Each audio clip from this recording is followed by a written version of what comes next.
The new dress by Virginia Ulf.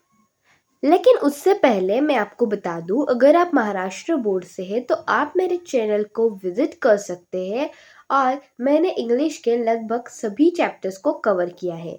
तो चलिए start करते हैं। तो इस कहानी में एक लड़की है और उसका नाम है मेबल। तो अभी ये एक पार्टी में आई है और जो पार्टी दे रही है उसका नाम है क्लैरिसा डैलोवे। यहाँ पर ये मेबल न्यू ड्रेस पहन के आई है, लेकिन न्यू ड्रेस पहनने के बावजूद ये इनसिक्योर फील करती है, क्योंकि इसका मानना है कि जिस कपड़े को ये पहनकर आई है वो अच्छा नहीं है, यानी कि वो फैशनेबल नहीं है। और बाकी जो लोग हैं इसके कपड़ों को देखकर मन ही मन इसका मजाक उड़ा रहे होंगे, ये मेबल को लगता है। इसीलिए मेबल इनसिक्योर फील करती है अपने लुक्स के लिए और उसे यहाँ पर कंफर्ट भी नहीं मिलता है। अब ये मेबल चाहती है कि ये इस पार्टी में दूसरे लोगों की आंखों से बचे। ये चाहती है कि ये पार्टी में दूसरे लोगों से छुप कर रहे, ताकि कोई इसे देख ना पाए और इसका मजाक ना उड़ा पाए। तो मेबल इसीलिए पार्टी के एक कॉर्नर में जाके खड़ी होती है, एक आईने के सामने, और आईने में देखकर सोचती है कि इट वॉज नॉट राइट, मतलब ये पार्टी में जो हो रहा है वो गलत है। अब मेबल इमेजिन करती है कि दूसरे मेहमान जितने भी पार्टी में हैं वो इसे मन ही मन डरावनी समझ रहे हैं, लेकिन ऐसा कुछ भी नहीं होता है। ये सिर्फ मेबल का इमेजिनेशन होता है। इसके बाद मेबल अपने मूड को चेंज करने के लिए ट्राई करती है। ये चाहती थी कि ये ओरिजिनल हो सके। मेबल का मानना है कि ये फाइनेंशियली अच्छी नहीं है, यानी कि इसकी फाइनेंशियल कंडीशन बहुत बुरी है।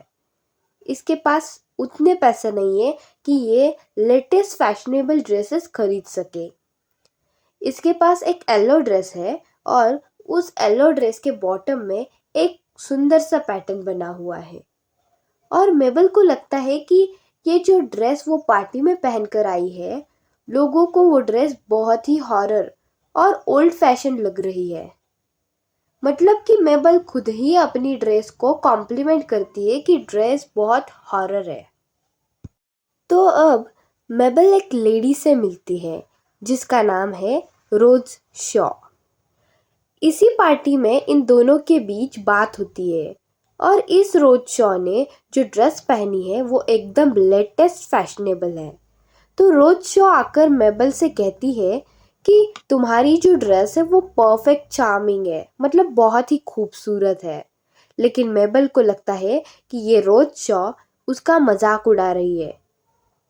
अब कुछ देर बाद मेबल सोचती है, क्यों ना मैं किसी और चीज़ के बारे में सोचूं। अब मेबल सोचती है कि मिस मैलन, यानी कि वो लेडी जिसने मेबल की ड्रेस बनाई थी, वो मेबल से पूछ रही थी कि इस कपड़े का लेंथ क्या होगा, इसमें क्या क्या चीज़ें लगेगी। अब मेबल कुछ और सोचने का ट्राई करती है।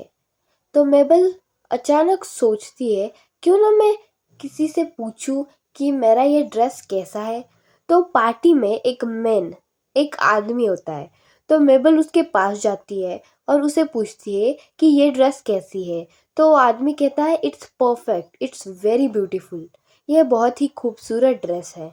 तो मेबल कुछ देर बाद वापस सोचती है कि मैंने इस आदमी से क्यों पूछा, अब मेरे बारे में क्या सोचेंगे।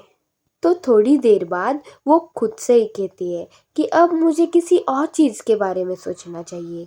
तो वो कुछ अच्छा सोचने लगती है। वो अपने परिवार के बारे में सोचने लगती है, फिर अपनी शादी के बारे में सोचती है, और थोड़ी देर बाद वो वहाँ से जाने का ठान लेती है। तो जब वो वहाँ से निकल रही थी तो सीढ़ियों पे उन्हें वो लेडी मिली जिन्होंने ये पार्टी दी थी, यानी कि क्लैरिसा डैलोवे। तो मेबल उनसे कहती है कि आपकी पार्टी बहुत ही अमेजिंग थी और मैंने बहुत इन्जॉय किया, अब मैं जा रही हूँ। तो यहाँ पे ये कहानी ख़त्म होती है। I hope so you understand this. Thank you.